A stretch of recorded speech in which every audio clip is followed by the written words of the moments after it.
here I am. I'm back. I'm back for my yearly video that I've been doing the last maybe 4 or 5 years, where I go and I recap my favorites of the year. My favorites being music and movies sometimes that I've enjoyed, not necessarily stuff that came out this year, but stuff that I have discovered and enjoyed this year. And also, once again, I have kind of been absent on this channel this entire year, so I guess this is kind of me saying hi and maybe bye for another year. I don't really know if I have a plan for what I'm going to be doing in 2026. I don't really have a plan. So expect that this will be the one time you see me for another year. The biggest difference between this and the other favorites videos is usually I have a handheld mic, and finally this year I have acquired a mic with a stand. And it's not the same mic that I've used, the handheld mics. That's usually the handheld mic that I use is this one, and usually it's also without the shade. But this mic that I have is a little bit better, and so I've been using this recently. I've been using it honestly for when I produce recordings, when I use my guitar, which I got this year also. It's the biggest thing. I will record guitar, and also I will do demo vocals on this microphone. It's much better than this mic was, even though that mic was fine, but I think this one's just a little bit better. I guess that would lead me to the other big thing that happened this year, which is that I got an acoustic guitar, which is a big deal because I didn't used to use real guitar on my recordings, and now I can. And usually, I don't know how well you can hear it from this mic. I don't know how well you can hear it from this mic, but generally in recordings that I produce, if I'm using guitar, I'm using this guitar, and I'm using this mic to record it. It's great. This mic is a great multi-purpose mic. It works great for other things, demo vocals as well, like I said before, but also this guitar has a pretty good sound to it as well, which is great because that's what I need. I haven't been producing too much of my own solo material as much. That was the case last year, and it has stayed the case this year. And once again, like I said last year, I've been doing a lot of work with a friend of mine named Louis. His artist name is Looster, and I guess this can be sort of the quasi-announcement for him that we are currently working on an album. We've been working on it for pretty much almost the entire year. Most of the main work for the album happened in the latter half of the year, and we're looking at putting it out in 2026, and so that's been the main thing I've been working on. I'm gonna try and see if I can put out some new solo stuff in 2026 as well. That would be nice. But we'll see how it goes. I don't think I'm gonna do another album. I'm probably gonna do some singles, maybe an EP if I'm feeling up to it. But that's the music situation right now, and that's how it's going. I also put some tracks out with some other people this year. I did a few tracks with somebody named Rey Valencia, and I will link him in the description. And I'm working on some singles with some other friends of mine that I hope to put out very soon. And so that's the music situation this year. In terms of the movie situation, I wanted to make another film this year. Did not end up happening. And so no film from me, really. That's about it. But of course, I've been watching films just like I always have, and I'll go into some of my favorites of those towards the end of the video.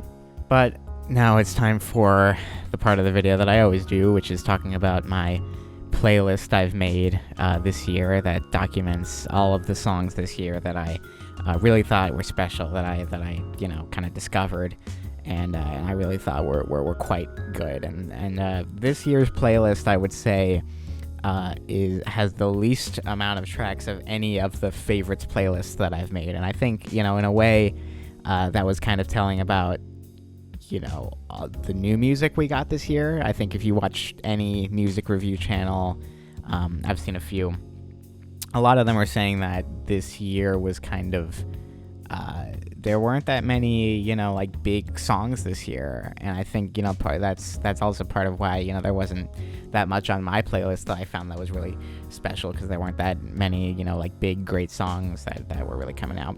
The other thing is that, I also just wasn't discovering stuff that I liked, because it's not always stuff from this year. It's usually stuff from a wide variety of years. And I just, I guess there weren't that many tracks that I, discovered this year. And so this year's playlist has about 80 songs on it. Usually I get up to somewhere between, 85 and 95 is generally what I end up doing. And, it didn't end up happening this year, but I really, I hope for 2026 that there's some great music that I can add to that playlist. And I'll go through some of the highlights right now. So I talked in last year's video about discovering the folk pop group The Weepies. And I, this year I had at that point in that video, I had only been listening for about 2 months. And now it's been about, like 2 months and a year, another year. And so in that time, in the last video, I had only had this CD of theirs. And in April of this year, I also ended up getting this CD of theirs, which is called Hideaway. And these are two of their best albums, I think, Hideaway and Be My Thrill, which are two Weepies albums. And it's just some of, it's not full-on country, it's not full-on pop, but it's just some very beautiful songs that, they're called Weepies for a reason. They might, they're kind of some tearjerkers, but they're very emotional, and you can tell they're very earnest. And I think that this is just, music that's very special to me, and that's why I felt that I needed to get these on CD, because, the music I get on CDs are generally songs, it's music that I feel is very important to me and that I don't want to go away, because if you get them physically, they can't take it away from you. If you only listen on streaming, if they pull it from streaming, then it's done, it's, lost media. But I got them on CD because I feel like these are some special albums, and I would highly, highly recommend listening to both of these albums. They're very, very good. And the group as a whole, their other albums are also, good. I just think that these are some of the most stellar entries in their discography. Of course, I've talked about him for, 2 or 3 videos now, but can't go without saying that I still listen to Logic, the rapper. My friend Louie introduced me to him in 2023, and, he's one of my favorite rappers now, and it's just, there's so many tracks of his that I've listened to and that I've put on my favorites playlist. I think this year I had a few. I know I had a song that he did with rapper Odyssey. It's called Pipeline. That was pretty good. And so, yeah, he's still, highlight of the various artists that I've listened to. Also, a discovery I made early on in the year. There's a modern soul band. They're kind of a collective called Jungle. They have, some pretty good songs. It's very kind of 70s-esque. But also, I think more than the music is great. But what's better than the music is the videos they make for the music. The song that I put on my playlist is called Keep Me Satisfied. And in the video, all of their videos are like this. All of their videos are like this, but in the video for that, it's just a giant dance number with some of the best dancers you've ever seen, probably. It's just, once you start watching, you can't take your eyes off the screen. It's really quite incredible to watch, them do their thing. I think that would also lead me to start talking about a video that was actually released in 2024, but I think kind of is in the same vein. There's a video by a dance company called CDK. I don't really know what it stands for, but that's the name of the dance company. And they made a video of them dancing to Somebody That I Used to Know by Gautier. And that's also, it's some of the best dancers you've ever seen. And it's just one of those videos where, you cannot take your eyes off the screen. It is so captivating and so awesome to watch. And just, it's just unbelievable. And that, I think, pairs nicely with, the Jungle videos that I was talking about. Both of those I would give a watch, definitely. I guess another thing that happened this year was Justin Bieber put out his new album. I listened to the whole thing. I did not listen to the extended version, but I listened to the regular version. And I remember thinking, this is actually quite good. I think I have one song off there. I think the first track, All I Can Take, is really a good track, and I think that, it's probably a standout track on the whole thing. But that song and the whole album, I remember thinking, like, this is, we should be hearing more of this kind of stuff. I mean, especially in a year that was kind of dry of new music. I mean, that was kind of, fun to hear, that whole album of just, some great songs and great stuff on there. Something that was a bit of a disappointment to me was the new Taylor Swift album, which I did listen to. I'm sure there's a deluxe version. I listened to the regular versions because that's what I'm used to doing. I would say I am thoroughly disappointed. I mean, I don't think there was a single song on there that I really thought was great. I would say I think the first track, The Fate of Ophelia, is probably the best track. But even so, it doesn't really have memorable production or anything that, was really memorable about, like, the melodies or the actual songs. And, I'm starting to think that Taylor herself is probably getting in the way a lot here, and especially when you have Max Martin on your team. I mean, this was the departure from Jack Antonoff and everybody who worked on Tortured Poets Department. I mean, this just, it's just disappointing to say the least. I think Taylor is also wrapped up in, the kind of narrative she started with her previous album, where she's this, tortured poet who, nobody can understand her. And I think, this whole persona that she's going for is just, it's a little bit annoying. And, I feel like, even if we could backtrack like 2 albums, because I really liked Midnights. If we could go back to kind of what we were doing with that, it would be great. Or even, Folklore or Evermore. All of those were better than the last 2 Taylor entries we've gotten. And it's just, I hope that we can get some actually good music every once in a while from her. Another new release this year, we had a new Tame Impala release, which I would say, kind of kickstarted me getting a little bit back into Tame Impala just in general. I will say I haven't listened to the entirety of his new album. I do like the first track, My Old Ways, but nothing from his new album made it onto my favorites playlist. What I will say made it on was his track Borderline from the Slow Rush, his previous album. I would, kind of revisited that, and I was like, this is, really good, and that wound up being on this playlist. I know I also have a song, I also have Lost in Yesterday from that album on my 2022 playlist, and so I still haven't heard that album all the way through, but, a couple of good songs, so I might, even one of these days, I might listen to it all the way through. I think another name I'm hearing a lot this year is Olivia Dean. I don't have any of her songs solo on my playlist, but I do have a song that she did with a guy named Sam Fender. And the song is called Rain Me In. And I think that's a great song, and I have it on my playlist. I discovered that song in the summertime, and I just thought it was great, and so that's on my playlist also. Big discovery I made this year was I discovered the group Alison Krauss and Union Station, which is a bluegrass group. They've been around for a good long while, but I didn't really know about them until recently. I went to see them at the Greek Theater, and they are quite good. I mean, that's, there is no doubt about it. They are just some of the finest musicians just in general. I mean, they're quite good.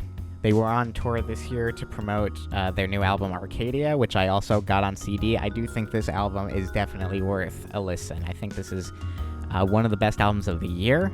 I don't think any of the songs are really skip-worthy. I think this is, might be an album with, possibly no skips. I mean, I'm looking at the track listing right now. I mean, it's just none of them really.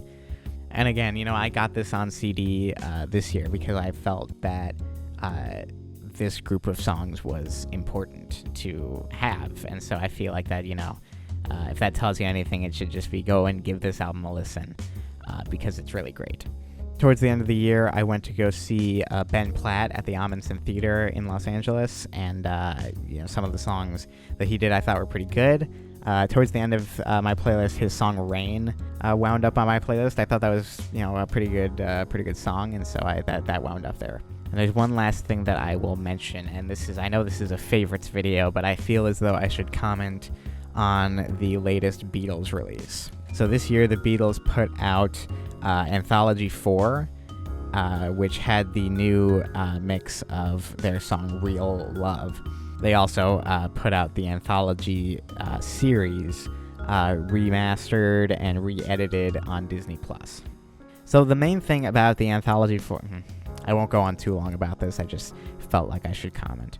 So the main thing about the Anthology 4 album is that it all feels unnecessary. Most of the outtakes are outtakes that have already been officially released on different sets, and we only get I think about 13 new outtakes, and none of them are really that interesting. Like, they're cool for a moment, but they're not really anything too special, and I feel like this is, we're wasting... I feel like we're wasting time making compilations like this when really we could be doing a new stereo mix of Rubber Soul or putting out outtakes that, the fans really care about. Also, I think that the new mix of Real Love is just simply atrocious. It sounds awful. I don't know what they were thinking when they okayed this, but I seriously don't get the point, and I think that it's awful that this is even an officially sanctioned release. And the fact that they replaced the audio on the official video with this new mix, I think that's the worst part of it to me. In terms of the series, I have seen 8 of the 9 new episodes at this point in time. I think that it gives a lot of good insight into the Beatles' story, but especially for the later period, they gloss over so much that it almost feels pointless. Like, a lot of their story is just not even worth talking about. There are a lot of details about the breakup of the group that are completely glossed over and not even talked about, and I feel like they speed through so much that especially for the later period of the group, it's, it doesn't quite feel right. And so I have yet to see the 9th episode, and I'm curious to see what they do for that episode. But if the 9th episode is supposed to be a supplementary episode, then for the original 8, this is just, it doesn't feel quite right, especially for, a long-time Beatles fan like me. So do with that information what you will.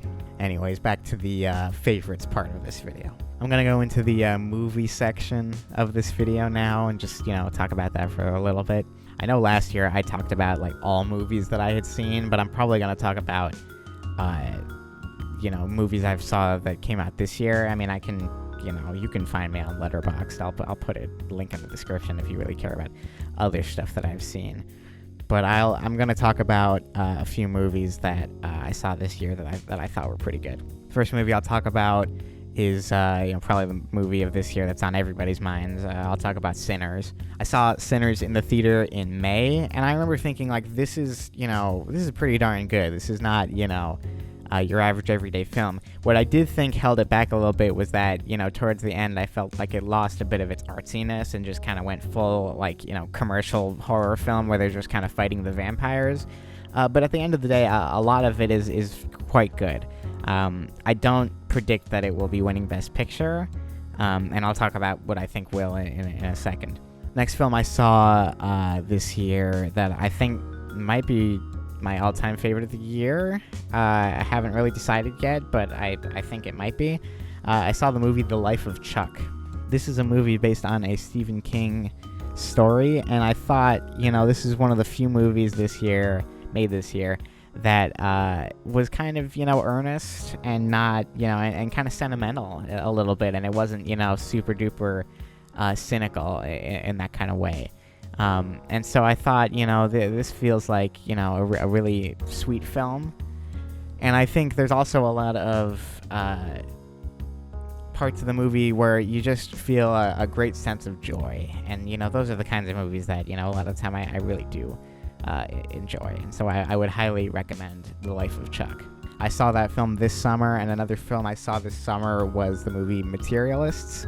I know the film doesn't have the highest reviews, but I found it to be, decently enjoyable. I did not think it was, great or, incredible film, but I did think that it was, a little bit interesting and a bit enjoyable, especially as just kind of, a movie that's not too taxing on the brain, I guess. So I think I would recommend that film. Now I'll get to the film that I do think is going to win Best Picture, which is Paul Thomas Anderson's One Battle After Another, with Leonardo DiCaprio. This is one of the films made this year that's just, not a slow and sentimental film, but it's very much just like a wild and crazy ride. I mean, it literally is one thing after another, especially when you get to the middle of the film. It just becomes a wild, hectic, kind of headache of a film, but it's so unbelievably awesome. I mean, I don't think this film is like, incredible, like movie of the decade, like some people are saying, but I do think it's enjoyable. Enjoyable enough that makes it worth a watch. I mean, it is a long movie. I didn't see it in theaters, but it is quite good. The last film I'll talk about that was made this year is a movie called Marty Supreme, which actually, the day that I'm filming this, I have seen yesterday. I do think this is another film that is just kind of a wild and crazy ride, and I gave it the same star rating on Letterboxd that I did as One Battle After Another, which is 4 out of 5 stars. Which is, I like the film a lot, and it's not slow and sentimental. It's the same thing. It's, very much like kind of a hectic headache, the whole thing. And also, I think the screenplay for Marty Supreme is totally like, a Aaron Sorkin wannabe of a script. I think it's very clever and, very fun at times. I don't think it'll be winning Best Picture. Again, I think that'll be going to One Battle After Another, but I would also recommend Marty Supreme. And that's about all I got for this year. Not that much to talk about, I feel like, but I hope to be putting out some new stuff on my own, and also, with Louie and with other people. I'll link everything that I've talked about in this video in the description, and and that's about it. At the very least, I'll see you next year for the next favorites video. So yeah.